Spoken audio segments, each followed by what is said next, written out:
Mangwanani Mwalelepo Vukenjani, Vanave Africa. Welcome to Africa Good Morning, the news and current affairs show that remains your portal into Africa's most potent stories. We'll be joined by talent Gore as we get into the show. She's going to be giving us some significant highlights from Zimbabwe, including the return of the Harare International Festival of the Arts, President Duma Boko's visit to Zimbabwe, which culminated in discussions over passport-free travel between Botswana and Zimbabwe, as well as South African prosecutors seeking a 2-year jail term for Bellarmine Mugabe, the son of Robert Gabriel Mugabe, who is currently on trial in the country. However, prior to all of that, these are some of the stories we'll be looking at from broader Africa.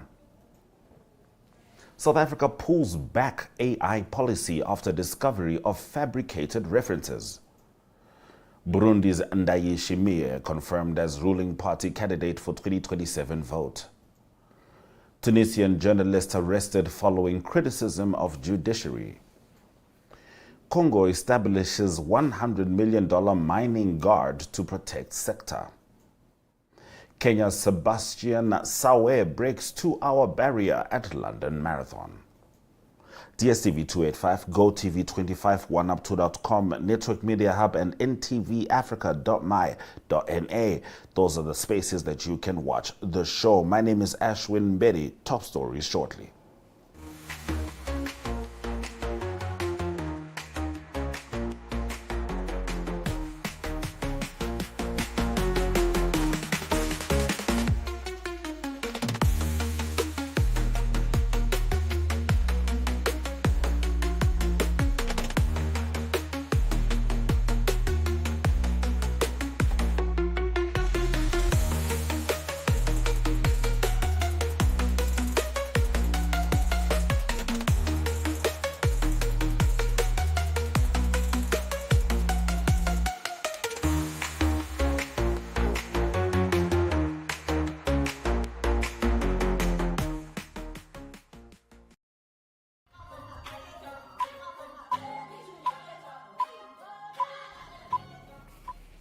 Now, South Africa has withdrawn its first draft AI national policy after it was found to contain fictitious sources in its reference list that appeared to have been generated by artificial intelligence.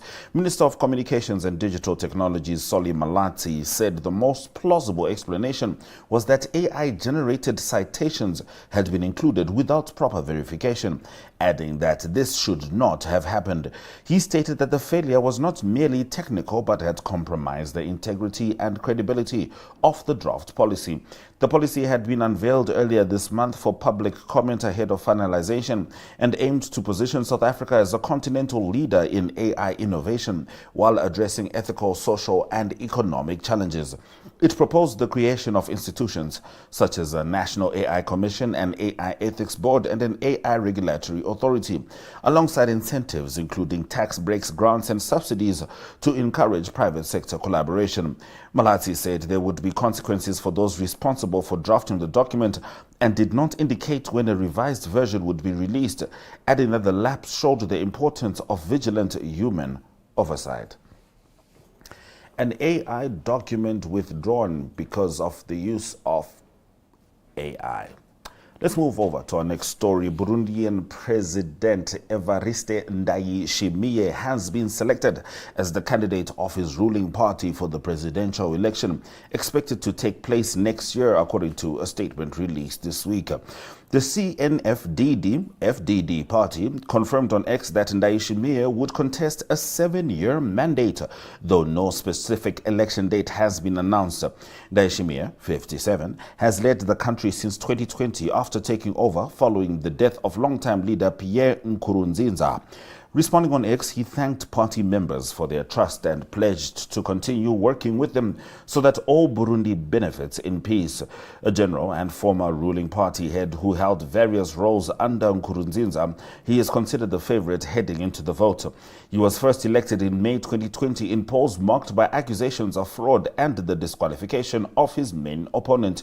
Opposition spokesman Epites Shimirimana said the upcoming election would not meet international standards and criticized Ndayishimiye's record, citing shortages of fuel, foreign currency and basic necessities, while warning that another term would worsen conditions in the country.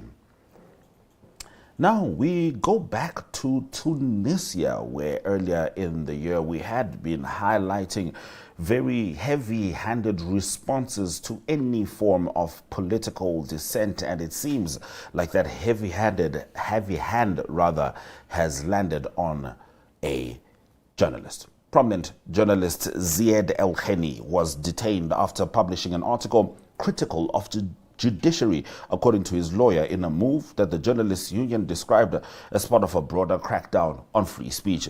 Lawyer Nafan Laribi said the arrest was ordered by the public prosecutor, though no immediate statement or details of charges were provided. Rights groups have raised concerns about increasing efforts to silence independent voices since President Kais Saied dissolved the elected parliament in 2021 and began ruling by decree.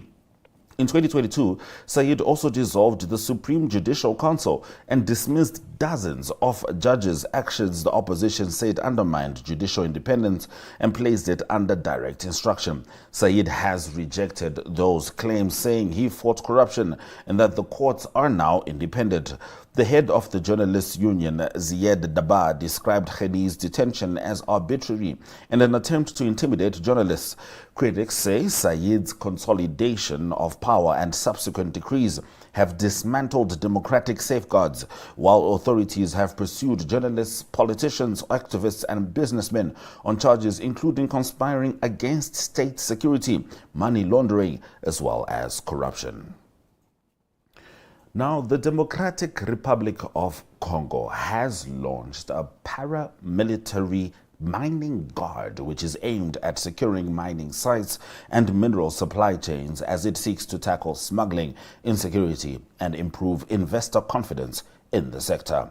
The Mines Inspectorate said the program would be funded through a $100 million budget backed by partnerships with the United States and the United Arab Emirates. The unit will be deployed gradually across mining regions and is expected to grow to more than 20,000 personnel by the end of 2028, with an initial contingent of between 2,500 and 3,000 scheduled to become operational from December 2026 after recruitment and training conducted with the military. Officials said the guard would replace defense forces currently handling mine security and would oversee site protection, escort mineral shipments, and safeguard investments. The initiative comes as Congo, a major producer of cobalt and copper with reserves of lithium, coltan, and gold, faces insecurity in its mineral-rich east linked to a Rwanda-backed rebellion. Now, the biggest news of the weekend, and it's still the biggest news today, Kenya's Sabastian Sawe made history by becoming the first man to run a marathon in under 2 hours in an official race, winning the London Marathon in 1 hour, 59 minutes and 30 seconds. Now, the performance broke the previous world record of 2 hours and 35 split seconds set by Calvin Kiptum. This was in 2023 and marked a milestone long pursued in the sport. Ethiopia's Yomif Kejelcha finished second in 1 hour, 59 minutes and 41 split seconds, while Uganda's Jacob Kipilimo took third. Sawe said he felt strong throughout the race and was excited upon seeing the time at the finish. He credited the support of spectators and reflected on the significance of the achievement. What an incredible, incredible feat there by Sabastian Sawe. Just under 2 hours. Incredible. Those have been the top stories on Africa Good Morning. As promised, shortly we'll be joined by talent Gore, who is in Harare, Zimbabwe, here to deliver the Zimbabwe report. But prior to that, let's have a look at the weather.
Namibia is a land of movement, with waves that never stop reaching forward.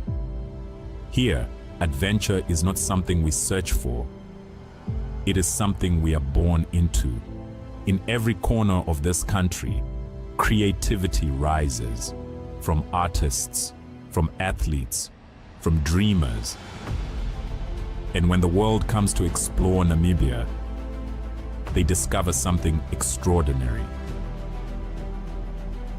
Because when sport moves people, creativity moves ideas, and tourism moves the world toward us.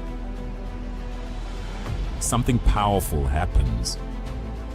A platform where movement meets imagination, where industries connect, where opportunity grows, where Namibia's next chapter begins. Welcome to the Creative Sport Tourism Expo. Exhibit, partner, experience. Creative sport tourism.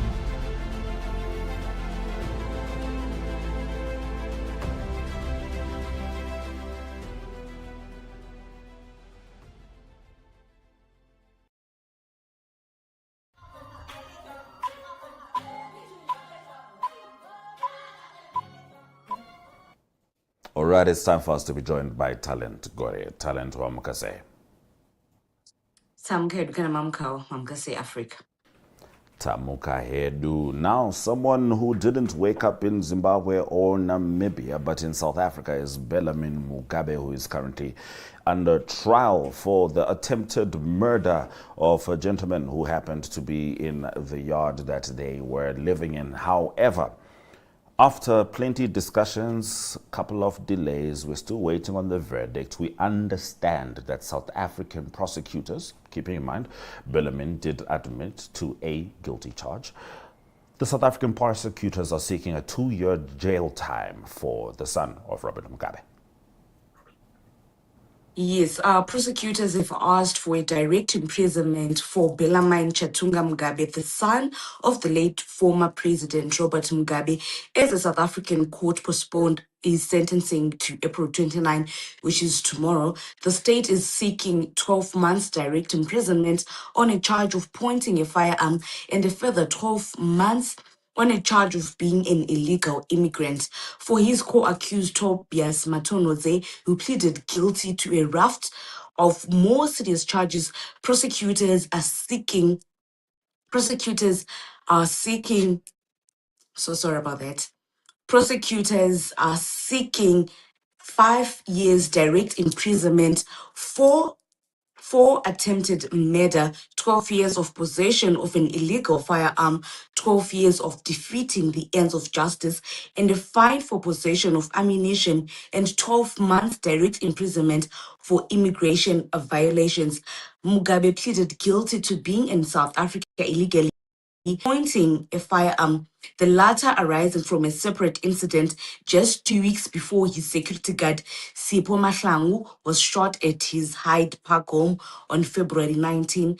The investigating officer told the Alexandra Magistrate Court that Mahlangu has received 250,000 rands in compensation, with a further 150,000 rand still outstanding.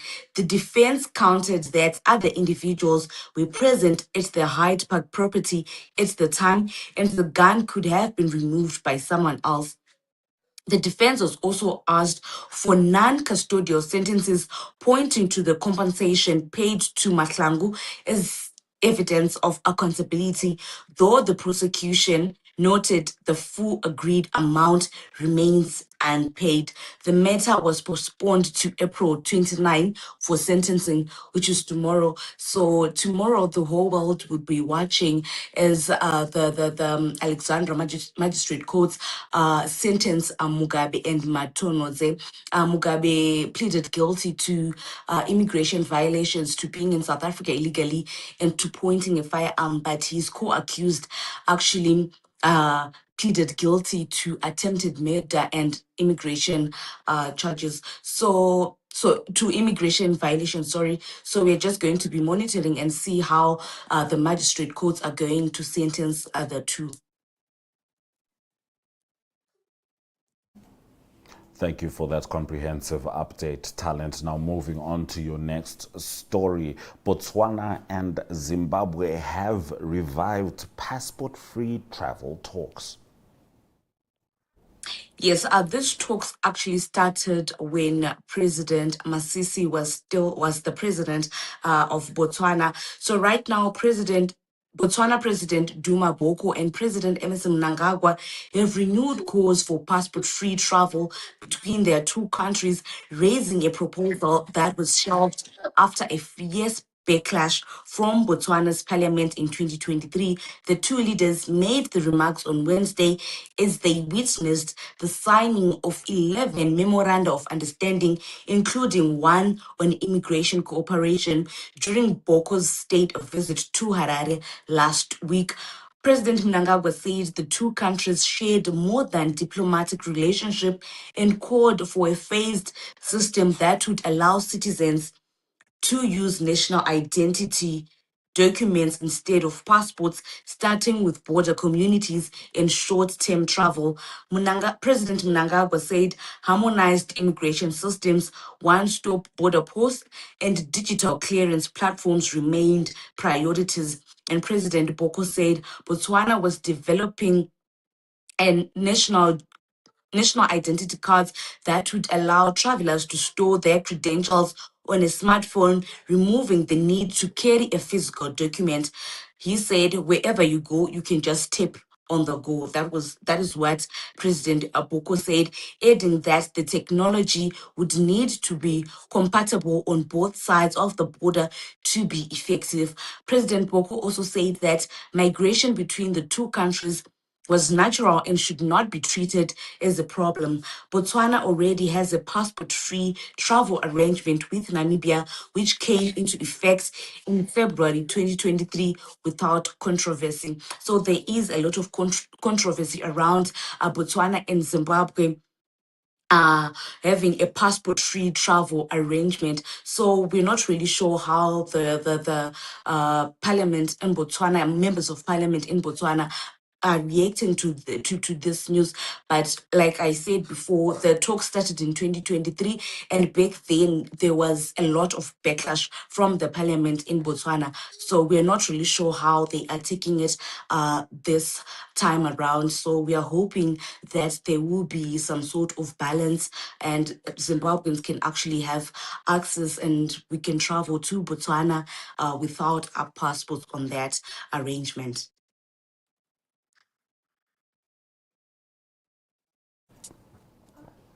Thank you very much, Talent. Now, I'm very excited for your next update because you're talking about the return of the first festival, major festival I performed at as a very young man at the age of 16. At that time, I was doing dance and theater. Of course, now we talk for a living. Harare International Festival of the Arts is back after 8 years. Yes, the Harare International Festival of the Arts is back after an 8-year hiatus. HIFA will stage its 2026 edition themed up from which is themed up from August 3 to 9 in Harare, and organizers announced this on Saturday, and a lot of people, they are really excited about HIFA's return. The return of the celebrated arts festival, once a fixture on the continental cultural calendar, comes with a broader program of events stretching to 2028 as HIFA seeks to re-establish itself as a year-round arts institution. Dates for the next two editions have already been set. HIFA 2027 runs from April 26 to May 2, and HIFA 2028 from May 1 to 7. HIFA, which was founded in 1999, drew tens of thousands of visitors annually at its peak, showcasing local and international arts across theater, music, dance, and visual arts. Its last edition was held in 2018. So this is some exciting news that are coming in Harare with Haifa coming back. I understand that a lot of people, I was quite young during that age, but during that time, sorry, but a lot of people enjoyed going to Haifa. You'd always find people going to Avondale for Haifa, going to different places. And the organizers would also bring international artists to Zimbabwe to perform at Haifa. So this is great news for those in the arts, culture, industry. This is some exciting news because everyone right now is excited for the return of Haifa. And all NTV Africa viewers should be excited as well, as we know you talent Gore will be bringing us reports live from Haifa throughout the festival. So we're going to be living through you. Thank you very much for joining us and delivering the Zimbabwe report today, talent. You're welcome, and thank you very much for having me. It's always good having you on Africa Good Morning, and always good having you, our viewers, on DSTV 285, GOTV 25, 1up2.com, NTVAFRIKA.MY.NA, and Network Media Hub on YouTube, as well as NTV Africa on YouTube, keeping in mind that Africa is spelled with a K. We're going to be saying goodbye now and leaving you with the economic indicators. Tomorrow, we are joined by Rorisang Mokgojwe as she delivers the Botswana report. And as always, we do remain your portal into Africa's most potent stories. Swera Zakanaka.